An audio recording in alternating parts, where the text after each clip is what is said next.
Индия – страна контрастов, и все же в Индии, в стране демократии, с мобильными телефонами, развитой фармакологической промышленностью и Болливудом много странных и непонятных явлений. В Индии часто можно увидеть мужчин, идущих за руку. Это является лишь признаком тесной дружбы и не имеет никакого сексуального подтекста. Многие называют жителей Индии индусами, что неверно. Индус – это человек, чьей религией является индуизм. А поскольку в Индии также проживает значительное число мусульман, христиан и представителей других религий, которые индусами не являются, то правильно использовать термин «индиец». Примерно треть населения Индии – чистые вегетарианцы, исключающие из рациона даже яйца. В связи с этим там популярны рестораны, продающие исключительно вегетарианскую пищу. В Индии самый низкий в мире показатель потребления мяса на душу населения. В Индии коровы считаются священными животными, поэтому они совершенно свободно разгуливают по улицам индийских городов. Иногда в качестве жеста «да» некоторые индийцы могут качать головой из стороны в сторону, что может запутать иностранцев, принявших это за отрицание. К 2050 году Индия будет самой густонаселенной страной в мире. Количество жителей к этому времени может составить 1,6 миллиардов человек, что будет почти равно населению США и Китая вместе взятых. Индийцы очень любят иностранцев. С вами часто будут пытаться познакомиться и сфотографироваться на улицах. Индийские улицы могут быть страна, в ней проживают более 400 этнических групп. В Индии цены на посещение многих туристических достопримечательностей могут разниться в 10-15 раз для туристов и для местных. Рекордом этой разницы является известный Тадж-Махал. Вход стоит 10 рупий для местных и 750 для иностранцев. В Индии производится в год более 1000 фильмов. Индийцы очень любят петь и танцевать. Именно поэтому это так отражается на их кинематографе. Индийских фильмов без песен и танцев практически не бывает.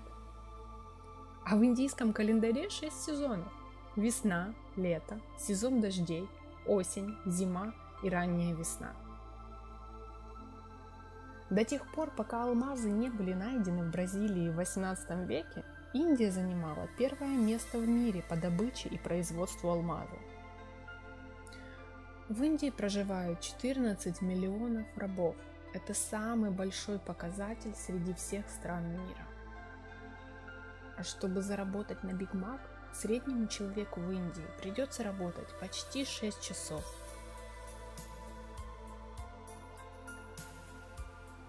Видимо, в связи с жарой здесь большинство людей встает в 5-6 утра.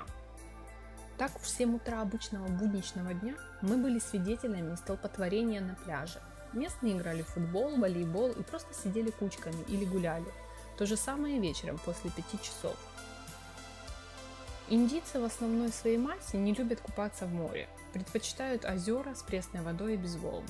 Женщины вообще никогда не купаются, по крайней мере в общественных местах. Часто местные, преимущественно молодые люди, не из туристических районов, просят сфотографироваться с нами. Дети просто здороваются и машут руками или просят их сфотографировать. Люди в возрасте также охотно позируют перед объективом, а потом с невинными глазами просят «мани-мани». Типичной процедурой знакомства со стороны местных состоит из 2 вопросов – which country и name. Иногда просто спрашивают name и, удостоверившись, идут дальше. А дети, завидев нас, часто просят school pen. Вначале мы не понимали, а потом разобрали. School pen – школьная ручка. Видимо, туристы часто их им дарят. Самая распространенная одежда среди женщин – это сари. Молодые мужчины ходят в джинсах и футболках, а старшее поколение часто предпочитают лунги. Тряпка, обмотанная вокруг ног, наматывается на голое тело. Стиральная машина в квартире индуса – редкость, а в тех семьях, которые могут себе ее позволить, как правило, пользуются услугами домработниц. которые и убирают, и стирают, и иногда готовят. В малоимущих семьях стирают вручную в реке или в озере. В Индии очень дешевая рабочая сила. 3000 рупий в месяц за ежедневную уборку трехкомнатной квартиры или дома и приготовление ужина на 3-4 персоны.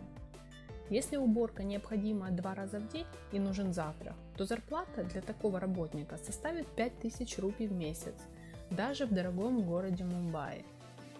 В качестве уборки речь не идет далеко, не все индусы из обслуживающего персонала, даже в отелях или кафе, выполняют свою работу должным образом.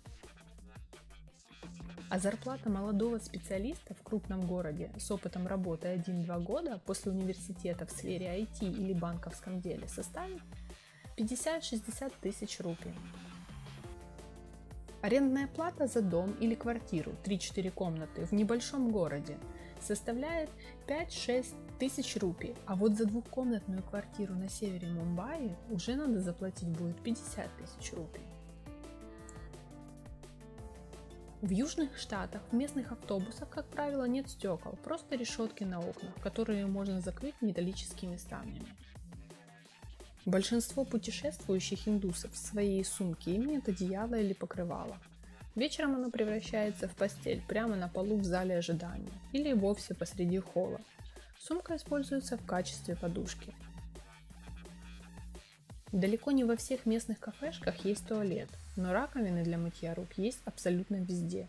Это обязательный атрибут, так как большинство индусов едят руками. В Соединенных Штатах распространена экологически одноразовая посуда из листьев и глины, но не из-за соображений заботы об экологии и чистоте в городах, а из-за дешевизны. Уличный кофе и чай разливают в глиняные горшочки, которые автоматически утилизируются после пары дождей. Покупать такие горшочки дешевле, чем пластиковые и бумажные. Один бумажный стаканчик стоит дешево, а глиняный еще дешевле. Можно представить, какие крохи зарабатывают лепящие такую посуду. Распространены и тарелки из зеленых листьев. В Индии огромное расслоение общества по доходу. В ней проживают около 1 миллиона миллионеров, в то время как 35% населения страны живет менее чем на $2 в день. В Индии в сфере IT около 30% женщины. Очень много женщин-программистов, а также изучающих технические специальности для развивающейся страны. Это поразительно. Индийские миллионеры строят себе 28-этажные дома. На 6 этажах живет прислуга. Такой дворец построил себе местный олигарх в Бомбее, в центре которого недвижимость уже стоит дороже, чем в Нью-Йорке. Цвет кожи очень важен в Индии. Чем белее кожа, тем больше почета. Обычно, чем светлее кожа, тем выше каста. Белая кожа также означает благосостояние. Это значит, что обладателю этого сокровища не нужно работать в поле. Очень забавны брачные объявления в местных газетах. В них указывают религию, касту, но уже не всегда, а иногда можно увидеть фразу «пшеничный цвет лица». Невесте с таким лицом легче найти достойного жениха. Браки, заключенные по договоренности родителей, крепче браков по любви. В том плане, что количество разводов таких пар меньше. Европеец и американец для индусов – это белый человек. С одной стороны, это белый человек, которого или которую называют сэр или мэм. И если семья жениха довольна, то все идет хорошо. Но бывает и по-другому. Из-за приданного до сих пор доводят до самоубийства или убивают молодых жен. Рождение девочки в семье до сих пор часто считается несчастьем. Со времен появления ультразвука и диагностики пола зародышей беременность девочкой прерывается гораздо чаще, чем мальчиком. Это привело к тому, что количество мужчин брачного возраста сейчас превышает количество женщин этого возраста на 150 миллионов человек. Индусы даже в продвинутом Гоа не вешают сеток на окна. Считается, что москитной сетки над кроватью достаточно. А то, что в постель приходят коты, лягушки, ящерицы, это приемлемо. У индусов считается зазорным сказать «я не знаю». Это равнозначно потере лица. Поэтому будьте готовы услышать много чего, не относящегося к вопросу. И это еще полбеды. Могут даже дать неверную информацию.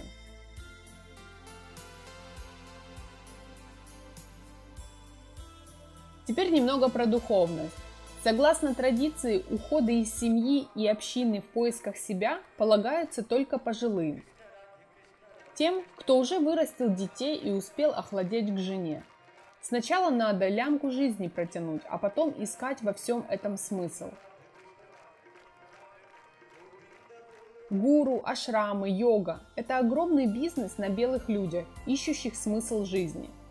Существуют и подлинные квалифицированные гуру, но их примерно столько же, сколько грамотных психотерапевтов в Европе. Любой в Индии может объявить себя гуру. Должно лишь быть определенное количество. До сих пор существует особое отношение учитель-ученик. Например, обучение игре на старе длится 10-15 лет. Это 10 лет индивидуальных занятий, при которых учитель не берет денег. Связь ученик-учитель в этом случае сильно отличается от того, к чему мы привыкли. Это ближе к связи родитель-ребенок. Выросший и обученный ученик, в свою очередь, находит ученика, которого учат бесплатно, считая, что таким образом он благодарит своего учителя. Что касается социального устройства, то расслоение общества в Индии колоссальное. Благотворительностью богатые там практически не занимаются. В детских приютах, трущобах, убежищах для женщин, центрах помощи животным работают европейцы. Индийские ресторанчики очень гордятся своей кухней. Прочее их не беспокоит. Только в Индии могла появиться реклама. У нас самая вкусная еда. Ведь не могут ошибаться миллионы мух. Индусы очень трепетно относятся к цвету кожи, так как он определяет их положение в обществе, в любом магазине. Вы найдете отбеливающие крема, однако цвет кожи европейцев кажется им болезненным.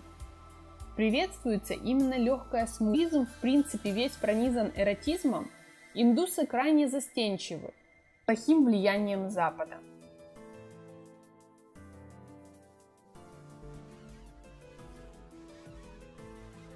Транспорт в Индии. Если в Индии вы решили воспользоваться городским автобусом, будьте готовы, что ваш автобус может не остановить остановки. Также часто вам придется запрыгивать и выпрыгивать из автобусов на ходу. Самый популярный транспорт в Индии – это мотоциклы и мопеды. Они легко купить и продать даже иностранцу. При этом у вас почти никогда не спросят водительские права. А самым комфортным и недорогим способом путешествовать по Индии – это поезд. Это отличный способ лицезреть всю красоту страны. В самые дешевые классы индийских поездов могут продавать билеты без места.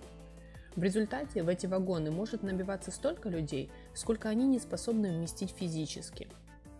В самых экстремальных случаях люди могут свисать из дверей вагона или даже ехать на крыше.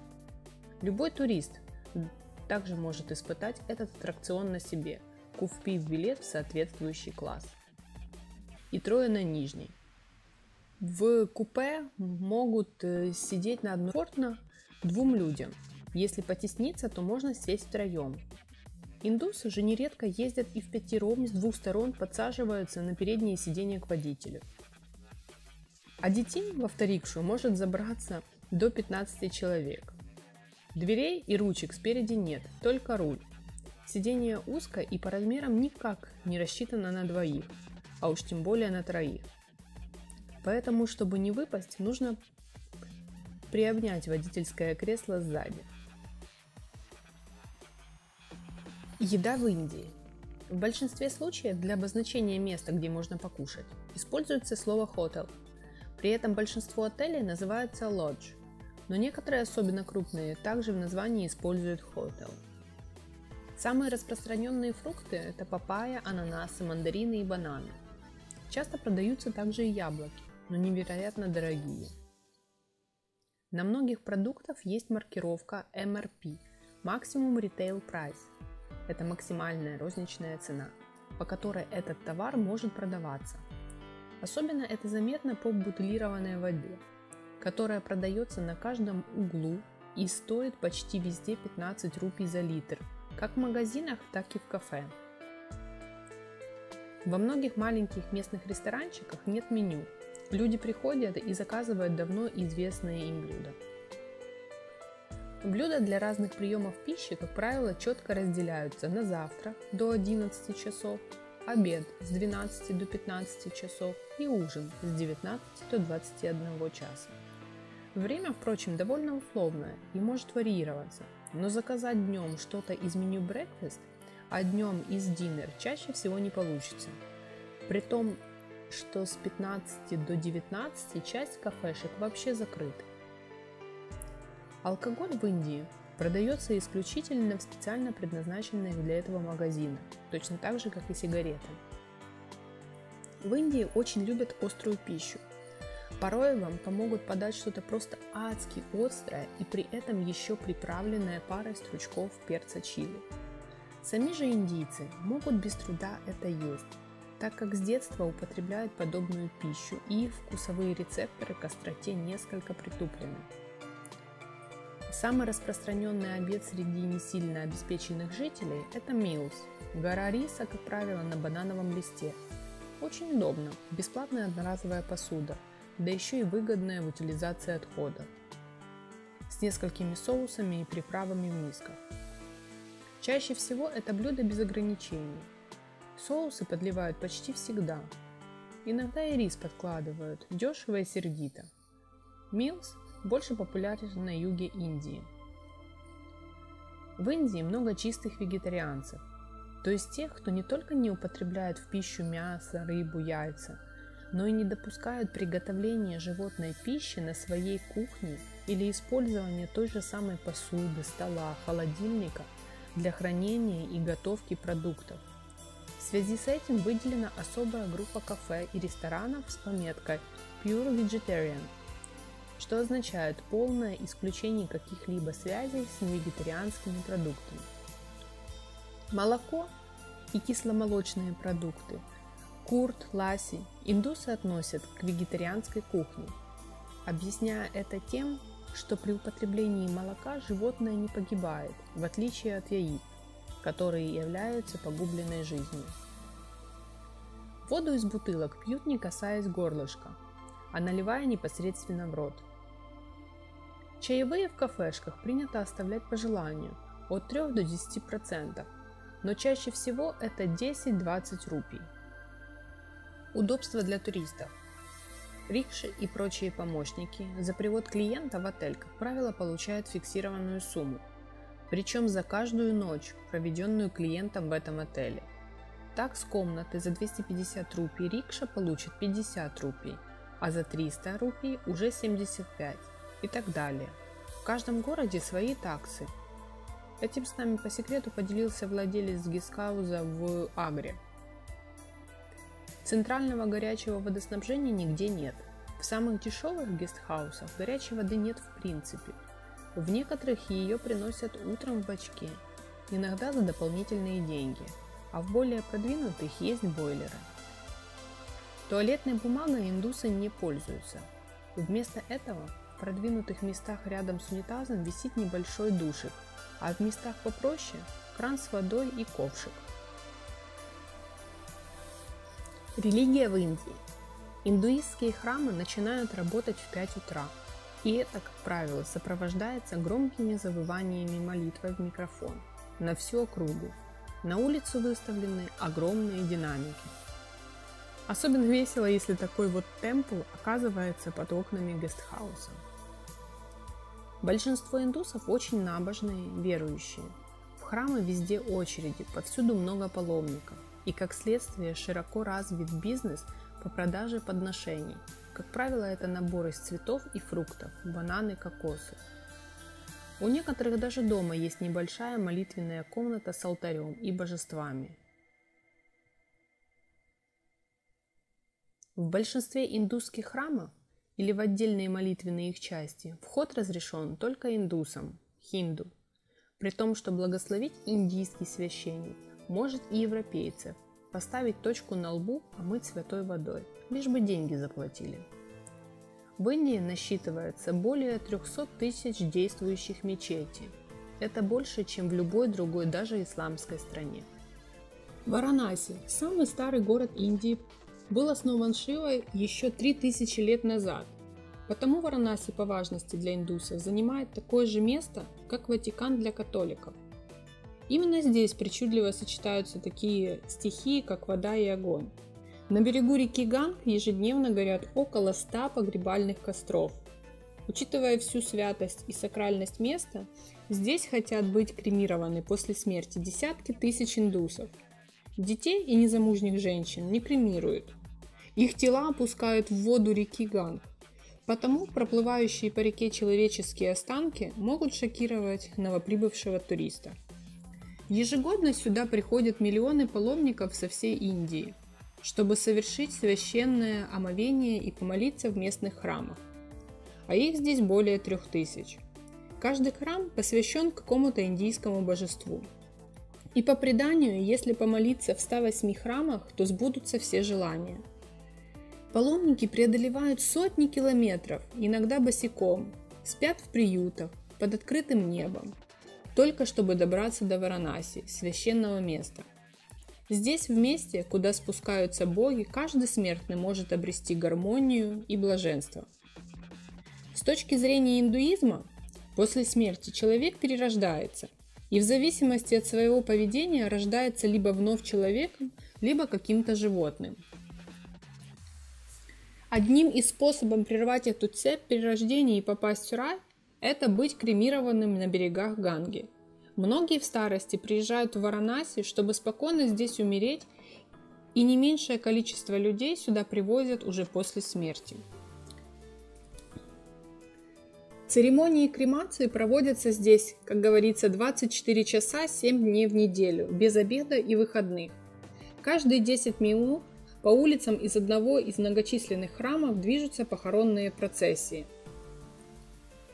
Когда освобождается одно из мест, на нем сооружают помост из дров, укладывают на него тело, также прикрывают дровами сверху, и священник зажигает огонь. Все родственники и друзья, пришедшие проститься с покойником, наблюдают за тем, как душа вместе с дымом возносится в небеса. Стоимость процедуры варьируется от 1 до 2 тысяч рупий за простые дрова и до десятков тысяч рупий за более дорогие, например, сандаловые. Нельзя кремировать беременных женщин и детей. Фотографировать здесь якобы запрещено, чтобы не нарушать святость церемонии.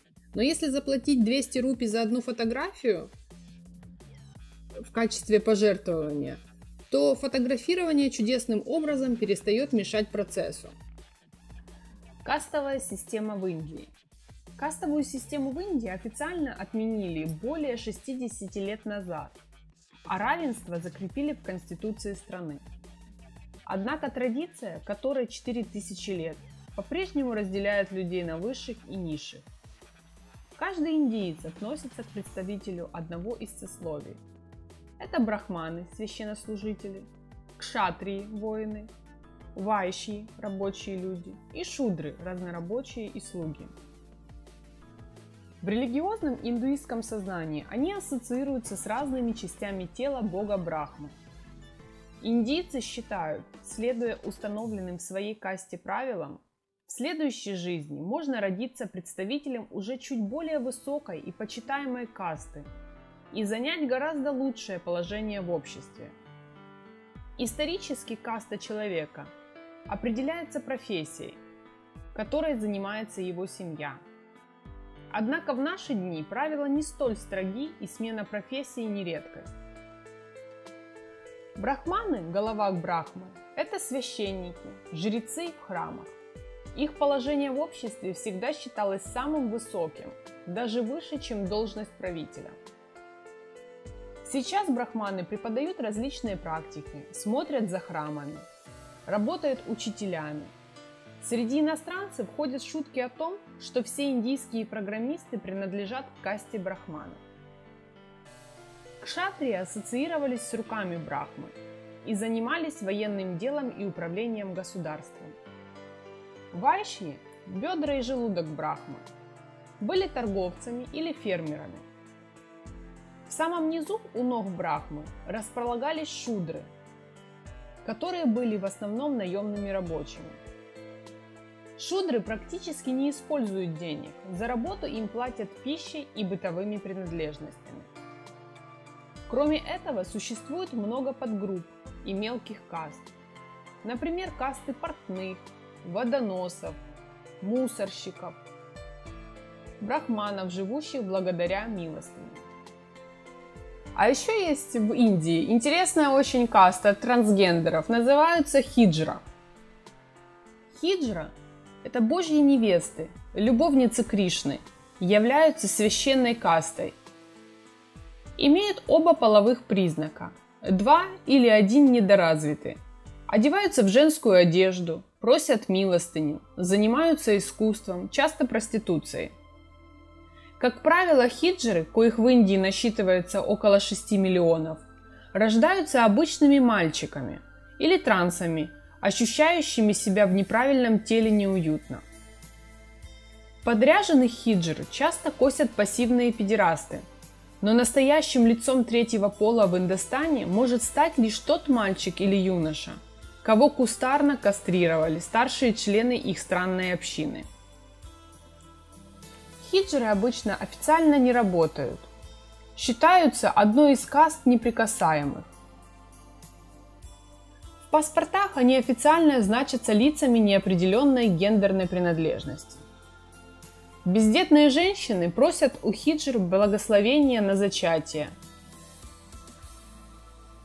Транс-индусов и пакистанцев приглашают петь и играть на свадьбах и днях рождения. Если хиджры заявляются на праздник без приглашения, их обязаны накормить, выслушать их песни и выплатить немалый гонорар. Иначе хиджра якобы может наложить на семейство проклятие. А может и не наложить, потому суеверные индусы и боятся гнать наглецов из дома. Если праздников по месту жительства не происходит, хиджра ругается матом, занимается попрошайничеством или жульничает. Живет индийский средний пол общинами с четко распределенными ролями и сильной поддержкой и взаимовыручкой. Если хиджра вдруг решит зарабатывать на жизнь проституцией, то его могут больно побить обычные граждане. Доходит даже до зверских убийств. Ибо в таких случаях обычные граждане Индии смотрят на ряженых, как на мужских в тюрьмах всего мира смотрят на опущенных. Поэтому власти кое-где чувствуют себя обязанными обеспечивать трансов человеческой работой. Так в городе Патна хиджры в виде эксперимента трудоустроены мэрией, сборщиками налогов, у лавочников-должников. И им достается по закону 4% от выбитых у предпринимателей денег. Сексуальными партнерами хиджр обычно являются члены другой низшей касты – котхи, гомосексуалисты, отождествляющие себя с мужским полом, не средним. В индийском кинематографе хиджрам предоставляют комедийные роли дурачков или плутов, либо функции трупов чернорабочих или проститутов, убийства коих расследуют бравые индийские детективы. В Варанаси вы можете увидеть ежевечернюю пуджу. Эта огненная пуджа Ганга Махаати проходит каждый вечер. Индусы почитают Ганг как родную мать. Эта священная река устраивается красивый торжественный ритуал каждый день после заката. Сотни туристов и местных жителей собираются на ступеньках и приплывают на лодочках, чтобы посмотреть на огненную церемонию. 7 молодых и очень симпатичных браминов или брахманов, священнослужителей, в праздничной одежде проводят ритуал поклонения, который длится около часа. Чтобы занять хорошие места, лучше прийти пораньше.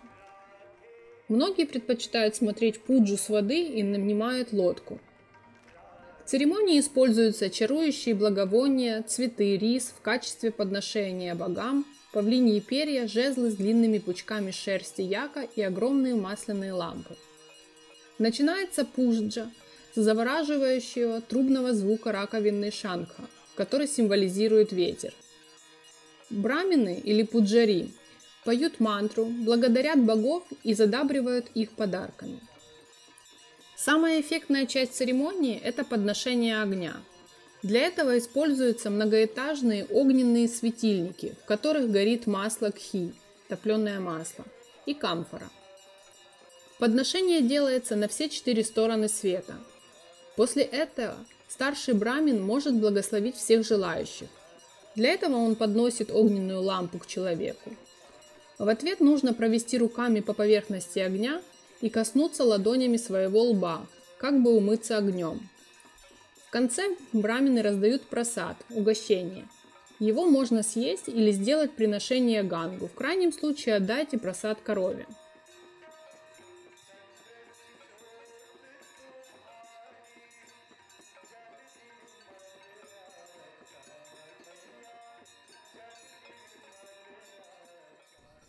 Свадьбы в Индии.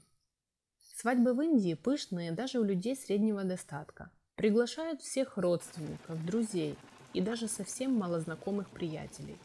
Туристов очень рады видеть на свадьбах.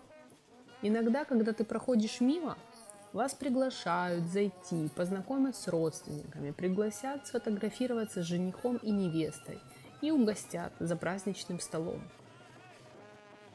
На индийской свадьбе обычно присутствует от 300 до 1500 человек, иногда и больше, а еды готовят с запасом, так, чтобы хватило вдвое больше. Практически все свадьбы вегетарианские. Исключение мусульманские свадьбы и безалкогольные, но с огромным выбором всевозможных яств и сладостей.